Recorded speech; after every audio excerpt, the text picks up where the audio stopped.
Hello बच्चों, let's read the question first. The question says which of the following is not true for intestinal villi। हम intestinal villi की बात करेंगे, हमें बताना है कौन सा स्टेटमेंट सही नहीं है।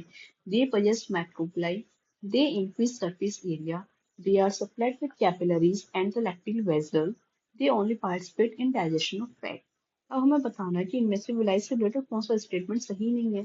So the key concept used in this question is the information about the villi। अब होता क्या है कि हमें पता है एलिमेंट्री कैनाल जो होती है वो माउथ से लेके एनस तक जाती है। तो माउथ से आया butter cavity, pharynx, oesophagus, stomach, और स्टमक के बाद आता है स्मॉल इंटेस्टाइन। स्मॉल इंटेस्टाइन में बेसिकली बात करते हैं तो हमारे तीन पार्ट आते हैं, ड्यूडेनम, जीजनम, इलियम। और अगर हम इनकी वॉल्स की बात करते हैं तो वहां पे हमें चार लेयर देखने को मिलती है, सरोसा, मस्क्यूलरिस, म्यूकोसा, म्यूकोसा। तो यहाँ पे अगर हम म्यूकोसा को देखें तो इसमें क्या होती है, कुछ हमारी फोल्डिंग्स आ जाती हैं। और ये जो फोल्डिंग्स आती हैं इन्हें हम बोलते हैं विलाई। अब विलाई के ऊपर क्या होता है कि इनके ऊपर भी छोटे छोटे प्रोजेक्शंस आ जाते हैं, उन प्रोजेक्शंस को हम बोल देते हैं मैक्रोविलाई।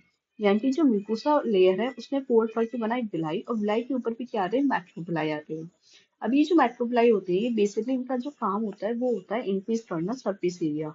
अब हमें सरफेस एरिया क्यों बढ़ाना है, हमें पता है कि स्मॉल इंटेस्टाइन में जो होता है डाइजेशन कंप्लीट हो जाता है, यानी कि अब एब्जॉर्प्शन होना है। तो जब ये सरफेस एरिया बढ़ जाता है तो उतना ही ज्यादा हमारा एब्जॉर्प्शन हो जाता है न्यूट्रिएंट्स का। तो मैक्रोबियोटाइ का मेन फंक्शन होता है सरफेस एरिया बढ़ाना एब्जॉर्प्शन के लिए। और अगर हम विलाई से रिलेटेड बात करें तो विलाई में क्या होती है, कुछ हमारी कैपिलरीज प्रेजेंट रहती हैं। जो ब्लड कैपिलरीज होती हैं वो प्रेजेंट रहती हैं। और अगर यहाँ पे हम लिम्फ वेसल की बात करें तो एक लार्ज लिम्फ वेसल प्रेजेंट होती है जिन्हें हम बोलते हैं लैक्टीज, जो कि लार्ज लिम्फ वेसल्स होती हैं। इन्हीं की बेस में कुछ क्रिप्स फॉर्म होती हैं, और उन क्रिप्स को हम बोलते हैं क्रिप्स ऑफ लिवर कोहन। अब बेसिकली क्या होता है कि जो हमें एब्जॉर्प्शन की बात कर रहे हैं तो ये ऐसा नहीं है कि सिर्फ कार्बोहाइड्रेट का एब्जॉर्प्शन करेंगे या फिर सिर्फ प्रोटीन का करेंगे या सिर्फ फैट का करेंगे। ये सभी जो हमारे एंड प्रोडक्ट्स होते हैं, ग्लूकोज हुआ, फ्रक्टोज हुआ, फैटी एसिड हुए, अमीनो एसिड हुए, ये सबका एब्जॉर्प्शन में हेल्प करते हैं। तो अगर हम एक बार विलाई का इस डायग्राम देखते हैं तो क्या है कि हमने देखा कि यहाँ पे विलाई प्रेजेंस है जो कि हमारी म्यूकोसा की फोल्डिंग से बना है। एक लार्ज लिम्फ वेसल्स ये हमारी दिख रही है हमें, तो ये लैक्टील हो गई। उसके बाद यहाँ पे कुछ कैपिलरीज, आर्टरी और वेन्स की कुछ कैपिलरीज प्रेजेंट हैं। और नीचे बेस में क्या है, ये हमारे कुछ क्रिप्स भी प्रेजेंट है। तो ये क्या हो रही है, क्रिप्स। इन्हीं क्रिप्स को हम बोलते हैं क्रिप्स ऑफ लिवर कोहन। अब हम अपने स्टेटमेंट्स देखते हैं।